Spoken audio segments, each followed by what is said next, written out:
Tonight on CTV News, McDonald's scraps 0-hour contracts. What's next for the controversial agreement? And we have the latest from Council. Broadcasting across Canterbury, from the CTV studio, this is First at 5.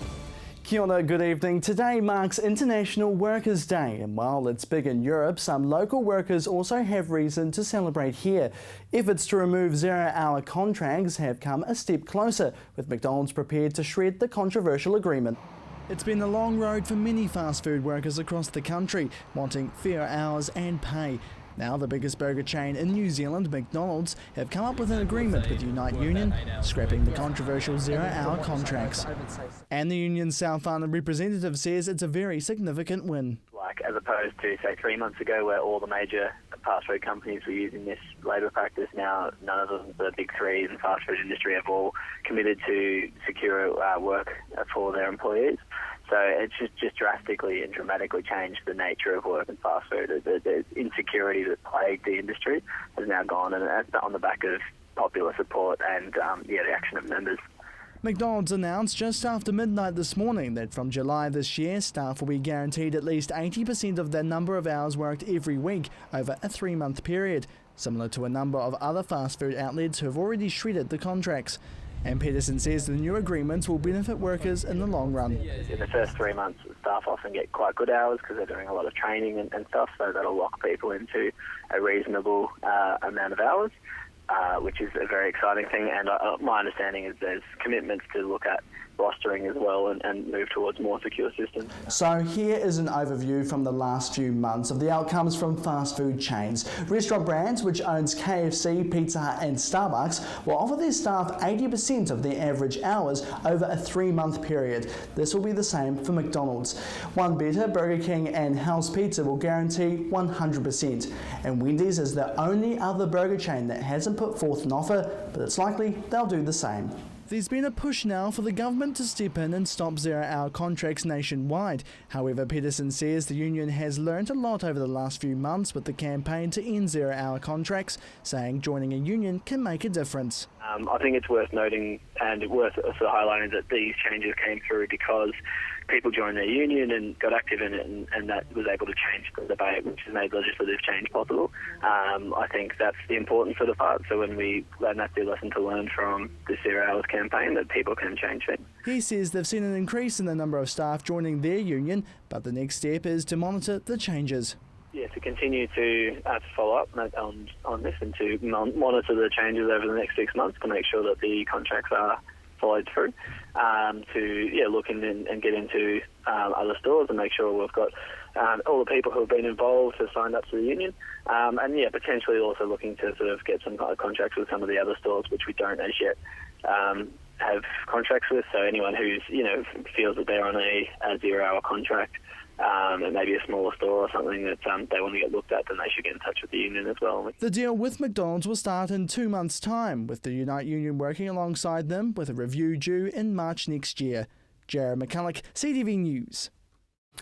It may get a second chance. Rafiti Golf Course was likely to close under the long-term plan, but it could be saved. This comes as the Mayor expresses frustration over why some smaller issues have ended up in the plan. Rafiti Golf Club is popular in the community, but its closure is proposed. Its golfers are vowing to fight to keep it open if the Christchurch City Council progresses with plans to shut it down. Under the council's long-term plan, the golf club is proposed to be shut down from September. This would save the City Council $200,000 in operating costs and $2 million in capital expenditure. But there's a chance it may be saved. The golf club has offered to take over the club and run it itself. I'm really looking forward to seeing a report on that. I believe that would be a win-win for the community. But that may not be the end of the matter. The Mayor now says the long-term plan isn't the right forum to debate the golf course's future. If there are going to be decisions about facilities that are going to close or facilities that might be repurposed or whatever, then I think it has to go through a proper council process so that the council can properly consider all of of the issues and then make a decision. The same can be said for the South Brighton Holiday Park, which is also proposed to close. Yesterday, a petition with more than 6,000 signatures was presented to the council after the park was also slated to close in the long-term plan. Mayor Dalzell says the proposal to shut the community facilities hasn't been fair for the people of the East. So I'm kind of regretful that our process has led us to a situation where the people in Brighton have felt that they've had facilities on the line. We're going to do everything that we can to bring those issues to the fore as quickly as we can. She says a special visit to the East will give the people of New Brighton a chance to debate the real issues. We've set aside a whole day, a Saturday, to go out to New Brighton or the general area. I'm not sure where we're exactly going, in order to hear directly from the Brighton community. The Mayor would prefer the focus of the long-term plan consultation was on much bigger issues. The long-term plan is really for the big decisions, for the strategic approach that we're going to take around financial and around infrastructure, and they're the big issues that we've got in the consultation document. At one point, the Mayor sought legal advice to see whether a parallel process could be set up alongside the LTP to deal with the smaller issues, but she was told, much to her frustration, this wouldn't be possible. So instead, this New Brighton Day will be a compromise, a way to settle the New Brighton issues directly with the local community. Marcus Gibbs, CTV News. The trial of the man at the centre of the Ashburton Work and Income shootings in September last year has been delayed. Russell John Tully, charged with murdering Peggy Noble and Lee Cleveland and the attempted murder of two of their colleagues, Lindsay Curtis and Kim Adams, was due to stand trial this month. However, the Christchurch High Court says a new court date is yet to be set. The accused also faces 2 firearms charges and 1 charge of setting a trap intended to injure people. Well, still to come here on CTV News, the council admits a funding mistake.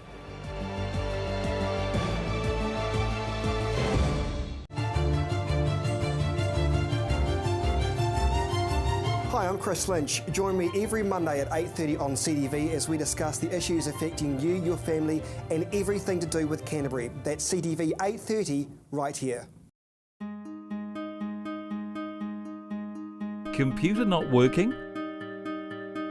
Replace or repair? DIY or get a technician? Looking for parts? Thinking of upgrading? Need accessories? You've got questions, we've got answers. Global PC.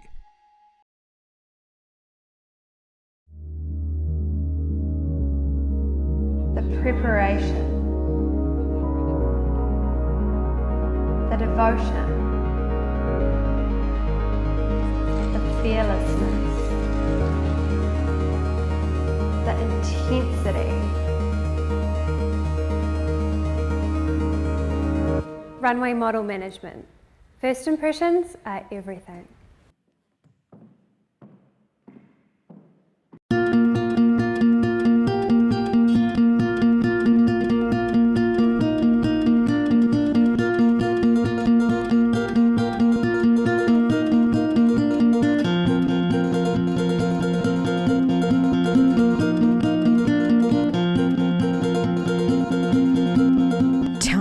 Made to measure interiors, made with care, made for you.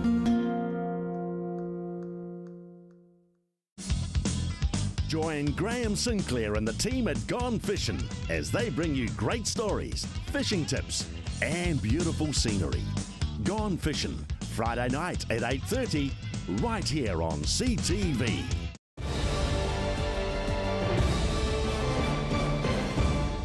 And welcome back to CTV News. Well, community groups were left reeling after a recent Mayor in the Chair session over funding cuts in the long-term plan. But as it turns out, it was simply a mistake by the council. Marcus Gibbs explains. Desperate community groups at a recent Mayor in the Chair session were shocked by news their funding could be cut. $12,000 from the council. If we lose that, it could be the end of us. There are 19,000 not-for-profit groups in Canterbury. 90% of these have no staff. Last year, the Christchurch City Council's Strengthening Communities Fund split $7.1 million between 938 groups working on grassroots projects. But the draft long-term plan states that this funding was going to be cut by 2% each year for the next 3 years. The Council of Social Services was left shocked and hurt by the news. Why does our sector and its work matter so little that we're subjected to this inequity? It is just so unjust and unfair. If we were all being treated the same, fine, but why are we getting kicked down the ladder?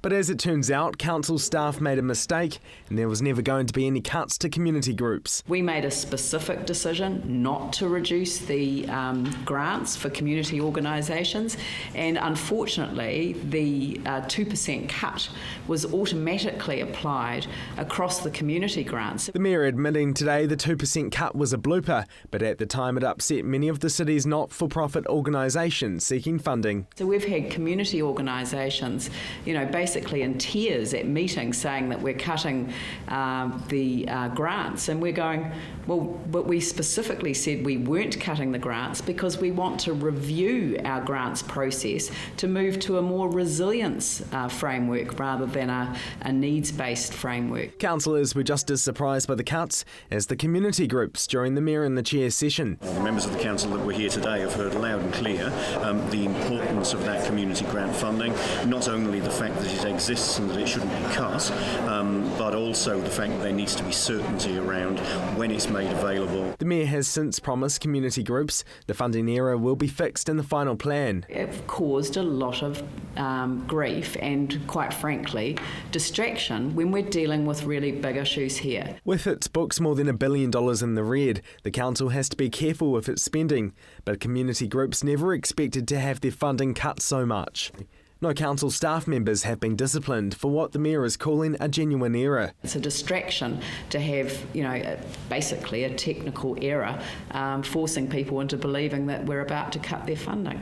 It was an even bigger surprise for the non-profit groups who were working with the Mayor to reassess their funding structure at the time. And I said, but I recall distinctly saying that we wouldn't apply any of the cuts to, or the reductions in the financial area to the grants because we are reviewing the way that we do grants. The Mayor now wants to put a better process in place to make sure this mistake doesn't happen again. Marcus Gibbs, CTV News.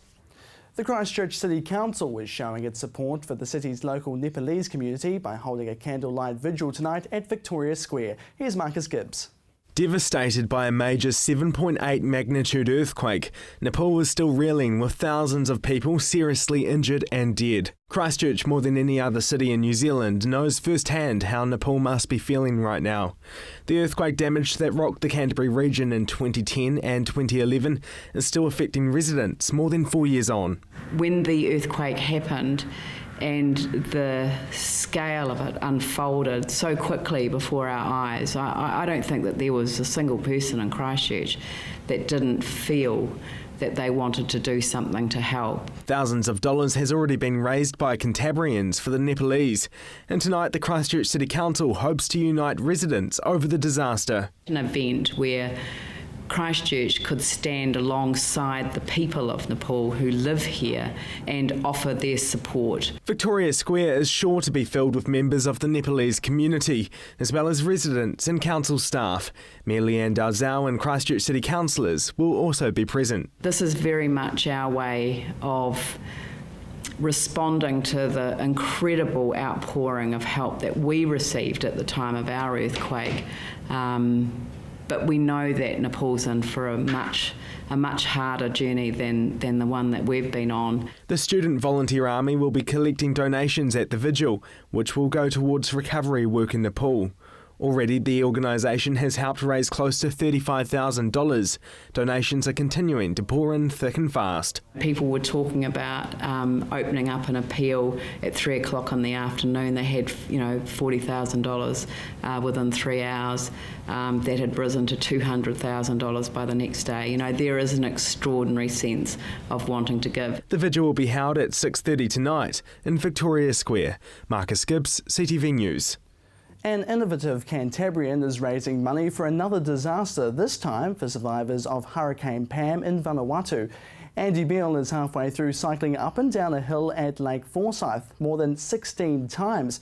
What's more, he's doing it on an old Healing cruiser. He's expected to finish at 5 a.m. tomorrow and has so far raised more than $2,000 on his Give a Little page. And all the best to him as well. While Christchurch wants ECAN stripped of its current responsibilities, the rest of Canterbury is being asked to decide on the Regional Council's governance future. However, Timaru has made up its mind and agrees with the government.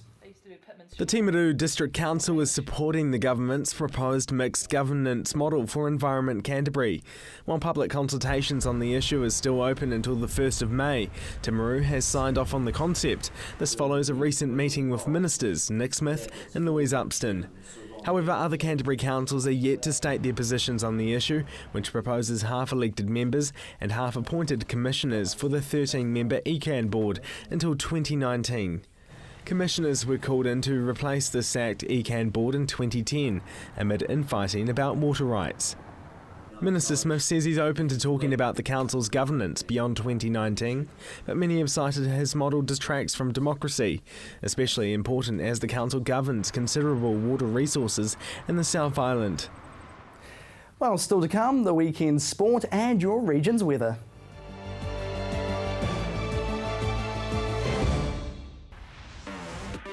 With all the latest innovations in the world of technology, Shift has everything you need to stay informed and in the know. Shift, 2:15 on Monday, right here on CTV.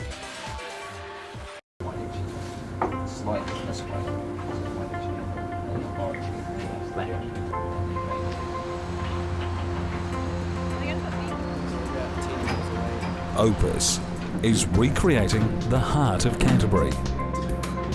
From large-scale projects to commercial buildings. Your design, your vision. Opus.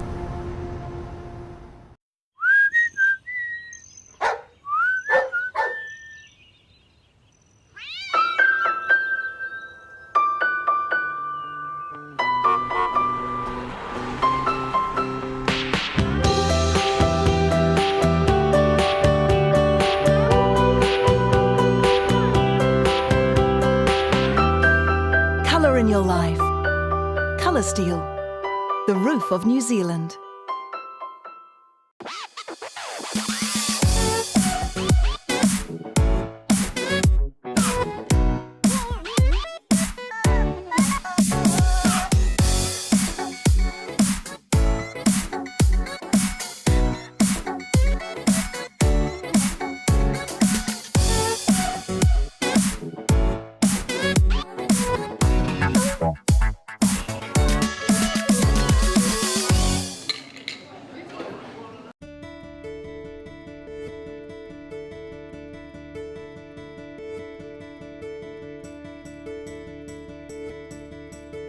Diversity. No deposit.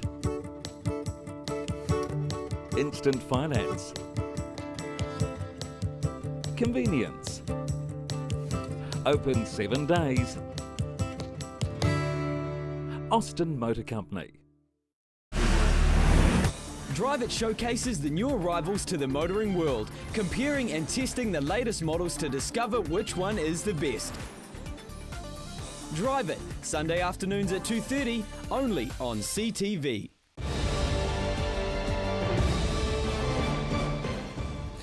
Welcome back, and now here's Gordon Finlater with the weekend sport preview.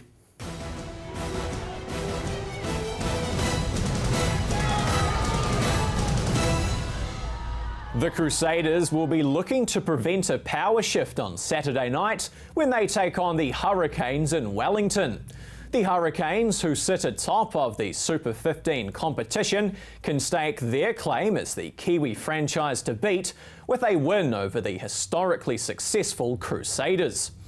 One Crusader with extra incentive going into the match is loosehead prop White Crockett, who will play his 150th game for the side.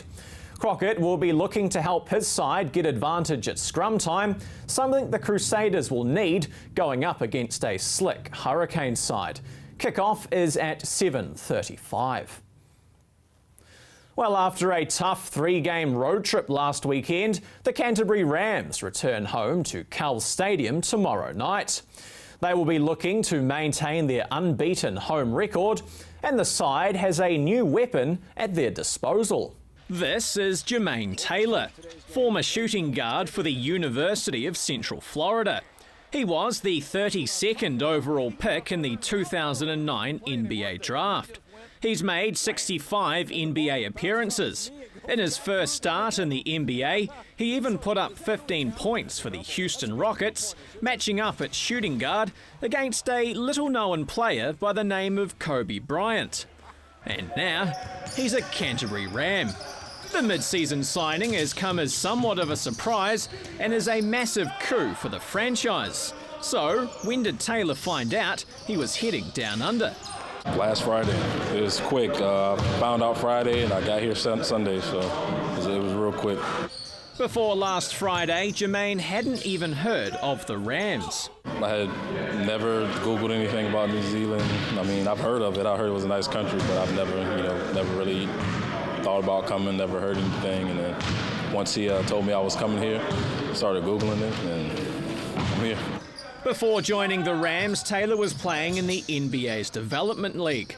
He's familiar with the Rams' other American import, Mikal Gladness. The two played in the same D-League team back in 2010. As soon as I found out that he was here, I called him and just asked him about the team, the coaches, how does he like it here. He had nothing but good things to say, and it put me at peace, and it hyped me up to come. Gladness and Taylor have the same agent. That same agent was Rams coach Mark Dickel's agent in his playing days, a connection that could lead the Rams to huge success this season. Averaging over 26 points per game in his senior college year and shooting it close to 40% from three-point range, Taylor is a natural scorer, something he's looking to display in a Rams jersey. I've been a scorer, my whole career. And once I got to the pro level, the NBA, the D-League, there's so much other things involved besides just basketball. And, so I kind of got away from it. I wasn't able to play the way I play. Some teams let me play my game, but for the most part, not a lot of teams. And just to come to a team that's going to let me do what I do best, it was a great feeling. Taylor's first chance to show his skill set comes tomorrow night when the Rams host Waitakeri's Super City Rangers. And when asked if his new home crowd can expect a big debut performance...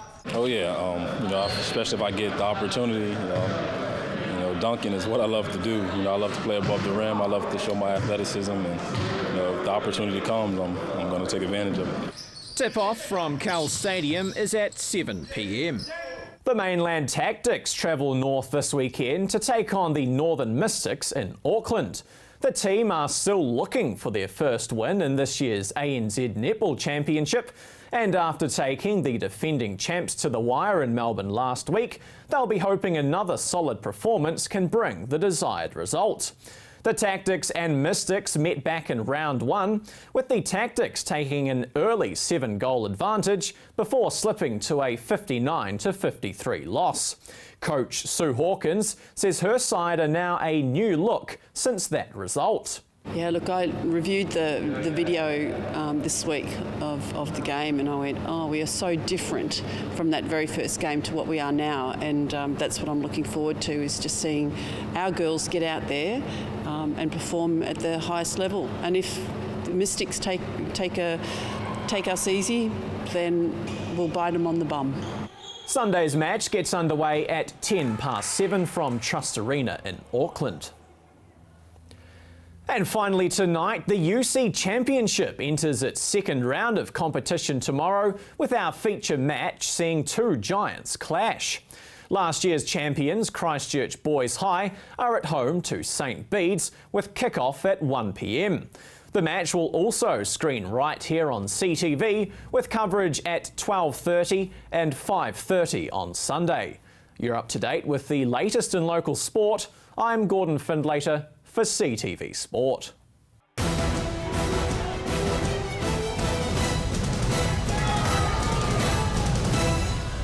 Thanks, Gordon, and now it's time for your region's weather.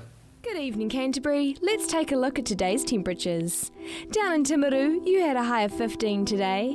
Temuka and Geraldine, you were also both on 15 degrees. Ashburton and Methven, it was slightly cooler for you with a high of 14. Rakaia, 14 degrees for your Friday. Darfield, Leeston and Rolleston all sat on 14 degrees. Lincoln and Christchurch got to a high of 14 as well. Over the hill in Akaroa, 14 degrees for you.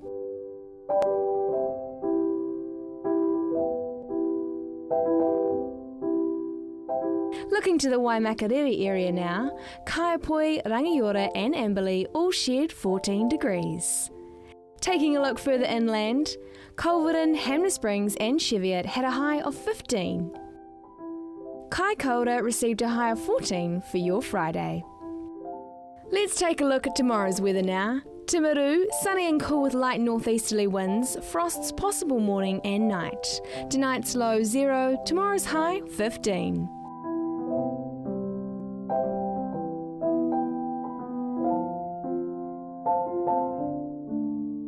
Ashburton, fine and sunny for your Saturday with light nor'east winds. Tonight's low getting down to a chilly -1, tomorrow's high 15.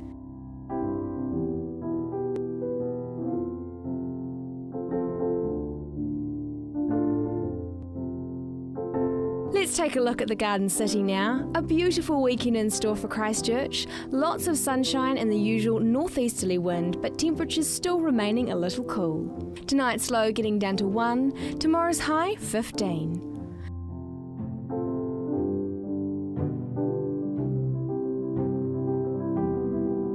Kaikoura, clear skies and light winds make for a great autumn Saturday. Tonight's low getting down to 0, tomorrow's high 15 degrees.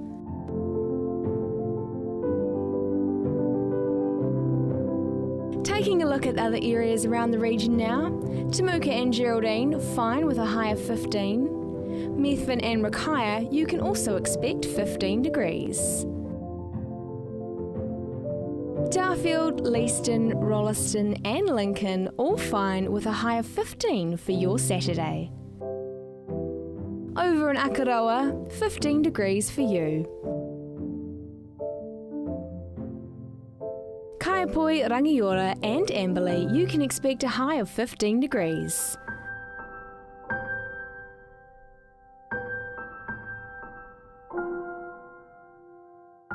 Culverden, Hamner Springs and Cheviot, fine and a high of 15 for you. Looking ahead for Canterbury, similar weather for Sunday and Monday, frosty at first, then fine with northeasterly winds. Milder on Tuesday with high cloud increasing during the day and freshening northeasterly winds. On Wednesday, expect some brief light rain in the morning, but sunny periods developing during the afternoon. Looking now to Thursday, mostly fine and sunny with moderate northeasterlies. And that is your weather update for Friday. And tonight's weather music was composed by Sam O'Neill from Christchurch. Well, finally tonight, love never felt so good for Michael Jackson fans. They'll be able to escape and see an international tribute artist performing in Christchurch tomorrow night to remember the time Michael Jackson once graced the stage.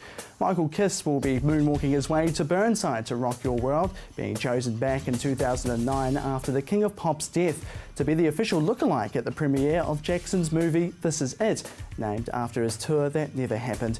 The event will also be raising money for Aviva, formerly known as the Christchurch Women's Refuge. He'll rock your world all night at the Aurora Centre on Saturday, starting at 7. If you can't make it, then beat it. Should be a thriller of a night. And that's CTV News for Friday. Thanks so much for joining us. I'm Jared McCulloch. We'll see you on Monday. Good evening.